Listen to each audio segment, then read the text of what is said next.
छुपक्यात MD Shaikh बोलणार नाही कोणाला. आता तुमच्याकडे 101 जणांच्या यादीमध्ये एससी कॅटेगरीमधून अल्पसंख्याक समाजातील उमेदवार आहे का सोलापूरसाठी? हो.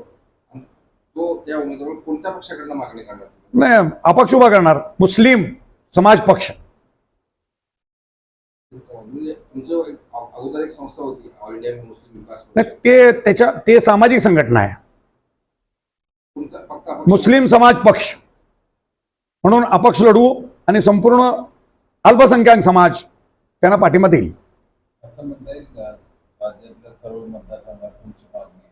48 मतदारसंघामध्ये अल्पसंख्याक समाजाचा उमेदवार उभा राहील. आणि मुस्लिम त्या अपक्ष म्हणून असेल. हो, आणि त्याला अल्पसंख्याक समाज सुज्ञ आहे. अल्पसंख्याकाची समाजाची अवस्था काय आज होऊ लागलेली आहे. अख्खा देश